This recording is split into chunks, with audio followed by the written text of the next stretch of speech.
Je sais que quelqu'un entend que Dieu ne parle pas pour rien. Tu as peut-être reçu un coup de pied en jouant au foot. Je sais pas. Il y a quelqu'un d'autre qui a un problème aussi au niveau de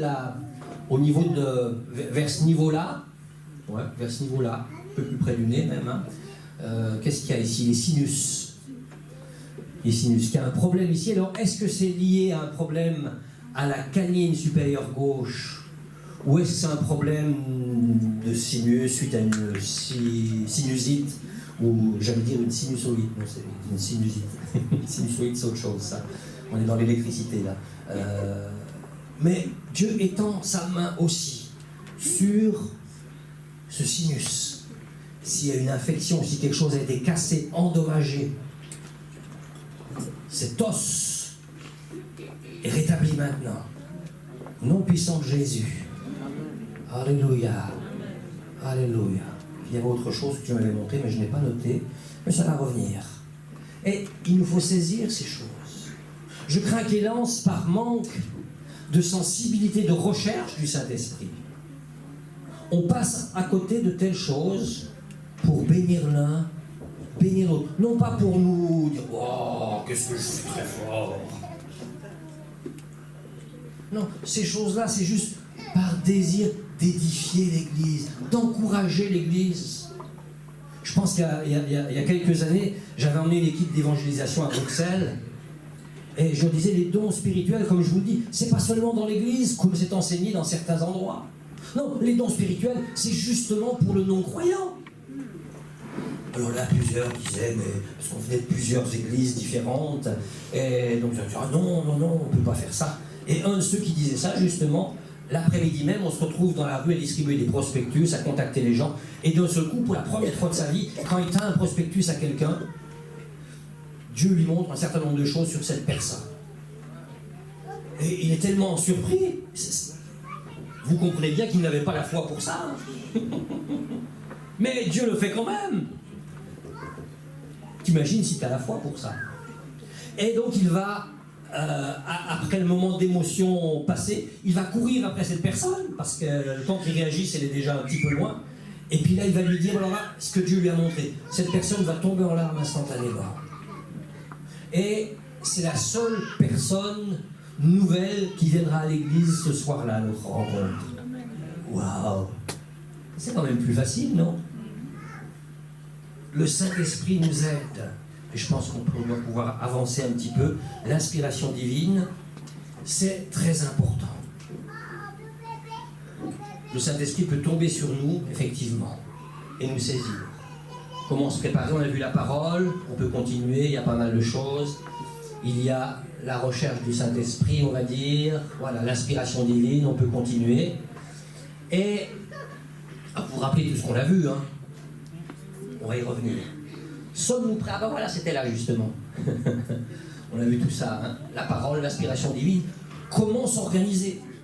Parce que il ne faudrait pas trop qu'il y ait de désordre dans l'église non plus. Alors il y a beaucoup de gens qui ont peur, je me rappelle, je pense quand je suis arrivé à Nancy en 1995, on avait un culte en commun organisé avec la Fédération protestante, et dans les préparatifs pour ce culte en commun avec des pasteurs de différentes églises, un des pasteurs avait très peur, parce qu'en fait la place de la spontanéité dans leur réunion n'était pas prévue au programme. Et d'ailleurs dans leur groupement d'église, ils ont un moment toujours dans leur culte qui s'appelle chant spontané.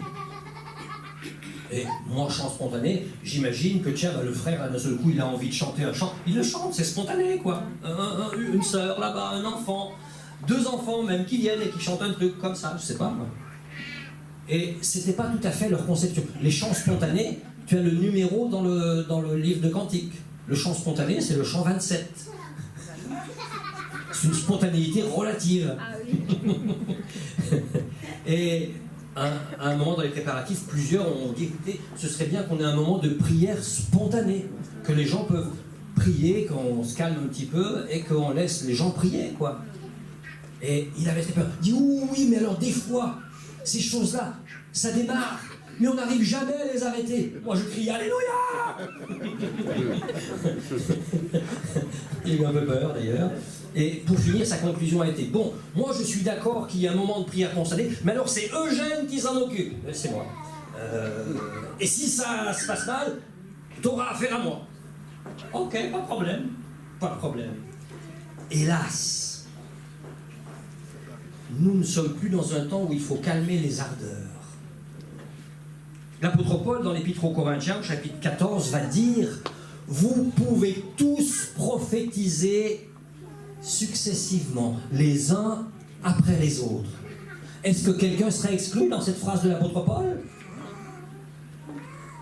Moi, dans la Bible, le pire exemple de prophète que j'ai, c'est la messe de Balaam.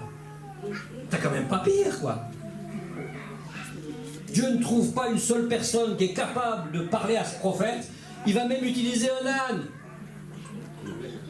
J'ai beau regarder ici, vous êtes tous supérieurs à des ânes. Hein. Wow. C'est un compliment. Tu es supérieur à un âne. Waouh, on peut mieux faire comme compliment. Mais si Dieu a su utiliser un âne, est-ce que tu peux croire qu'il ne va pas être capable de t'utiliser? Pas seulement en sortant de toi, seulement des choses qui viennent de ton intelligence, de ta matière grise entre tes deux oreilles, mais il va aussi rajouter par son esprit. Vous pouvez tous prophétiser successivement. Alors bien sûr, si à toutes les réunions nous prophétisons tous successivement, à un moment, on va remonter un peu dans le chapitre 14 et on va dire que 2 ou 3 parlent en langue. On va dire, bon, là maintenant il y a trop, hein. Il y a trop de dons spirituels, qu'on calme. C'est pour ça qu'apôtre Paul a dû dire ça. Parce qu'à Corinthe, ça n'arrêtait pas. Les uns et les autres prophétisaient. Certainement inspirés. Mais il a fallu dire, bon, attendez, il n'y a pas que ça. Comment on va faire? Premièrement, il faut laisser de la place. Donc on avance. Il faut laisser de la place. S'il y a un bruit incessant, c'est compliqué. Si quand tu pries dans ton culte personnel, tu parles sans cesse, et je sais que parmi vous, il y en a qui quand ils prient, ils parlent sans cesse. Ils ne s'arrêtent pas. Ils coupent la parole à Dieu qui voudrait leur parler. Et dans nos rencontres, bien souvent, on parle sans cesse, il y a du bruit sans cesse, si ce n'est pas de la musique, si ce n'est pas un chant, si ce n'est pas de modérateur, ça n'arrête pas. Ça peut être tous ensemble, on prie tous ensemble, ça n'arrête pas. Comment écouter? Alors, il y a des gens qui savent très bien écouter au milieu du vacarme. Ça ne pose pas problème pour certains. Pour d'autres, il faut peut-être juste un petit fond musical. Pour d'autres, il faut le silence. Mais en tout cas, ce qui est important, c'est de laisser Dieu parler. Si on ne lui fait pas de place, Dieu il est gentleman, il se retire, il s'assied dans un coin, puis il attend qu'on lui dise « Vas-y, c'est à toi, tu peux parler ». Et j'ai entendu parfois dans des églises « Oh bien maintenant, Saint-Esprit, c'est l'heure. » Waouh, ah bon? Le Saint-Esprit doit se soumettre à notre rituel? Ah bon? Ah bon? Si on descend un petit peu, laisser la place, établir, et j'en reviendrai sur établir, on va lire ce verset quand même, important. C'est 1 Corinthiens 14, 30. Gloire à Dieu. Voilà. Si l'un des assistants, c'est pas un qui n'est pas venu au culte, parce qu'il n'y a pas pour X raison, parce qu'il travaille, je ne sais quoi. Si l'un des assistants reçoit une révélation pendant qu'un autre parle, que le premier se taise. Alors, je ne sais pas comment vous comprenez ça, mais ça veut dire que là, d'un seul coup, l'un là au milieu a une révélation, eh bien, je dois me taire. Moi, je comprends comme ça, hein. Peut-être que vous comprendrez autrement. Moi, je comprends comme ça. Et moi, je voudrais vivre une vie d'église conforme à la parole de Dieu. Alors, c'est pas celui qui a une...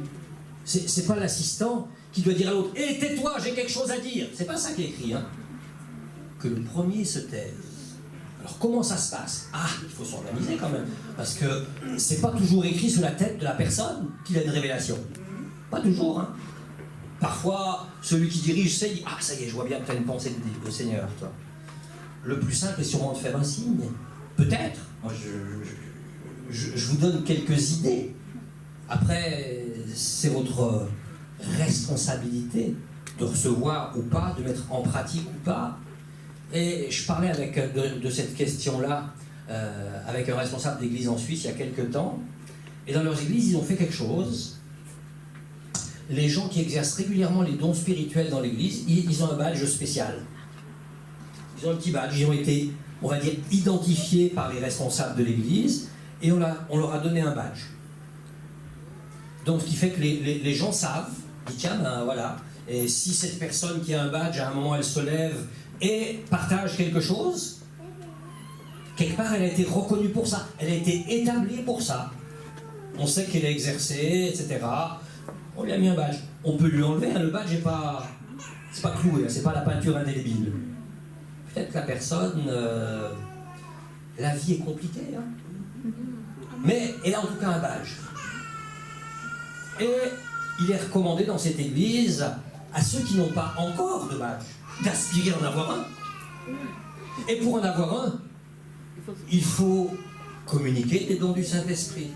Mais comme ils n'ont pas encore le badge, il leur est demandé de s'adresser à l'un ou l'autre qui a un badge dans l'église, avant de donner la pensée qu'ils ont eue, ou que sais-je, hein, de partager avec quelqu'un qui est, entre guillemets, expérimenté. Comme ça les rassure. Et la personne qui a le badge va faire ce qu'il y a à faire.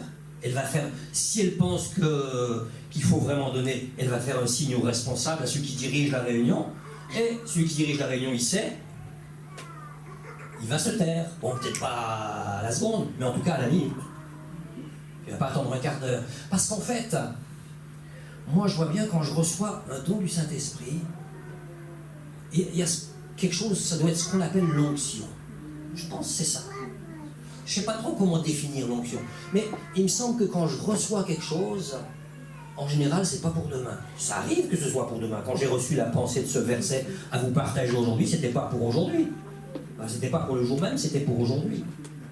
Et bien souvent, dans nos rencontres, plusieurs reçoivent un don spirituel, une révélation, quelque chose.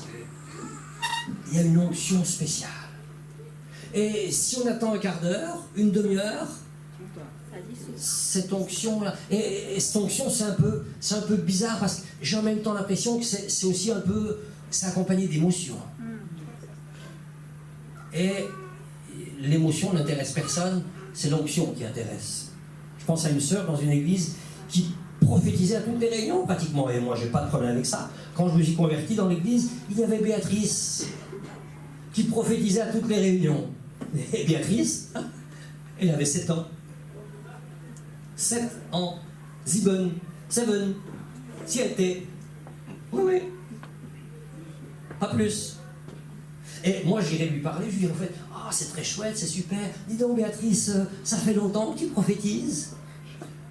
Oh non, ça fait pas très longtemps, ça doit faire 3-4 ans à peu près.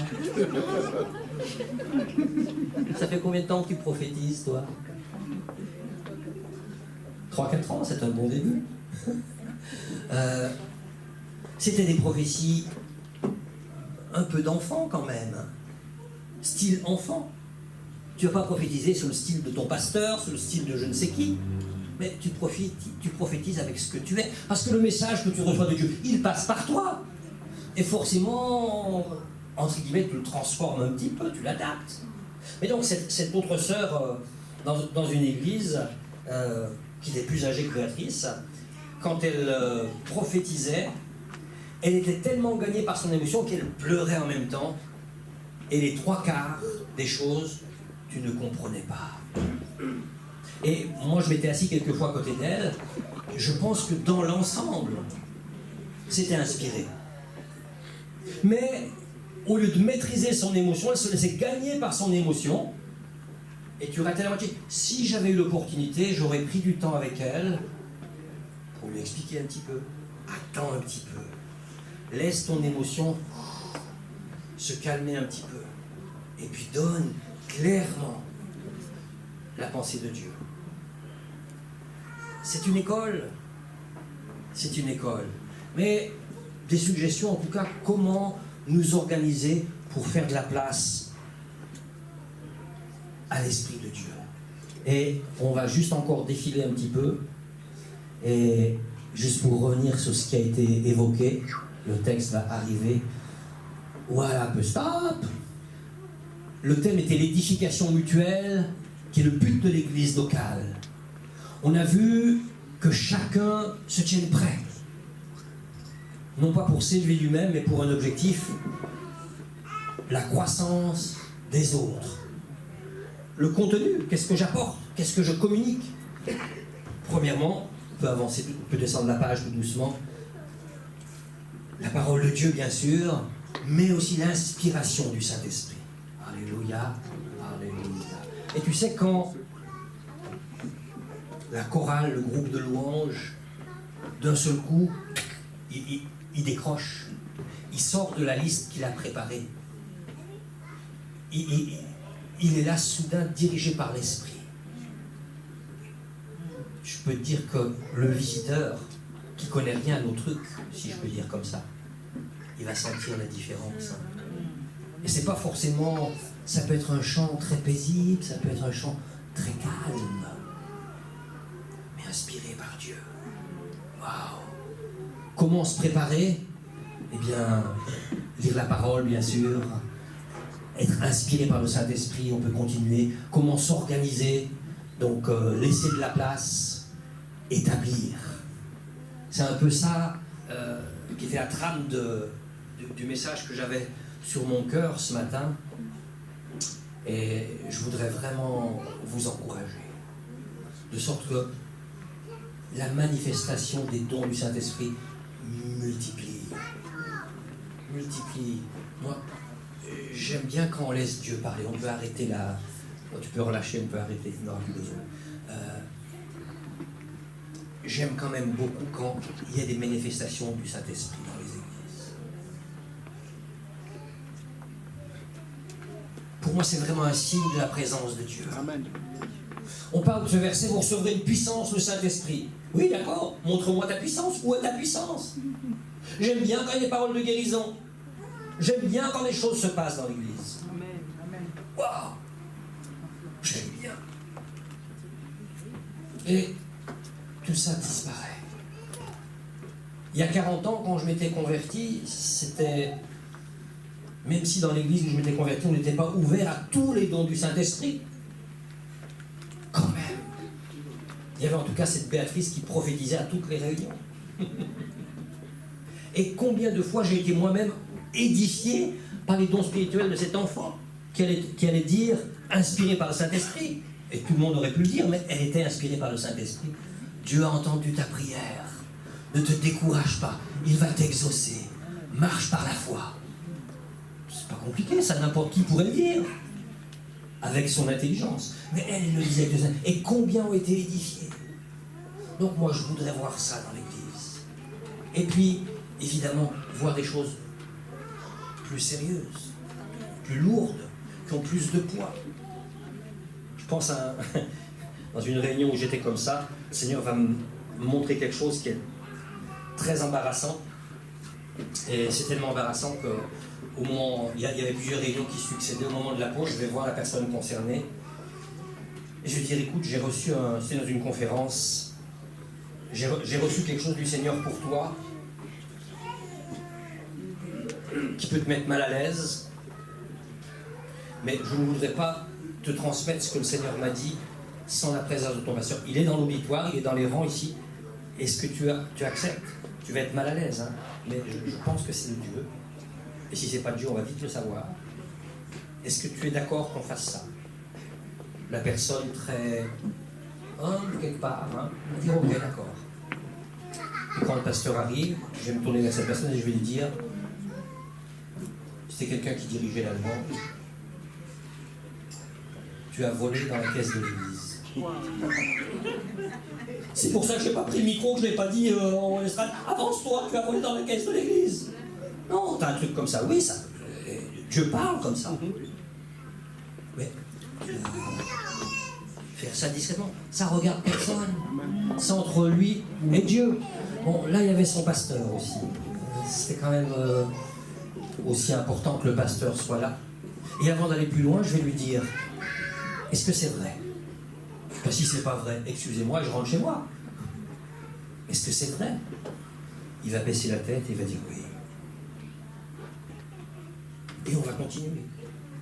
Et peut-être que cet homme, s'il n'avait pas été interpellé comme ça, avec respect, mais en tout cas interpellé, peut-être qu'aujourd'hui encore, il continuerait à voler dans la caisse de l'église. Mais je peux te dire que ça soigne, ça. Tu vois, Dieu me voit. Ouh là là là là là là là. Dieu me voit quand je prends des choses que je n'ai pas à prendre. Waouh. Je voudrais voir ces choses. Alors moi, je voudrais prier d'une part pour les responsables ici. Et peut-être les responsables, si vous voulez bien, ceux qui sont responsables se reconnaissent, n'est-ce pas? Je voudrais que vous vous teniez sur vos pieds. Et je veux juste prier pour vous une première fois, et après je prierai pour les autres. Vous voulez bien?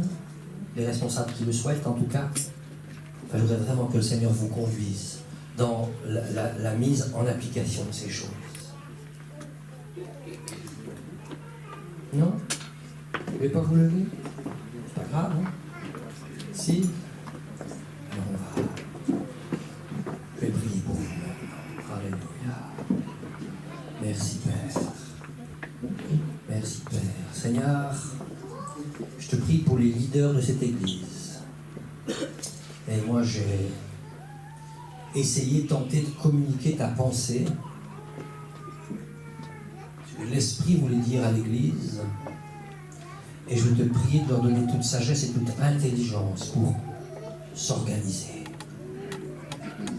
On a parlé d'organisation, de mettre en place des choses afin de favoriser l'édification de chacun.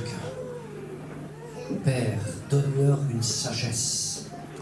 Donne-leur du zèle. Donne-leur la liberté. Donne-leur l'imagination.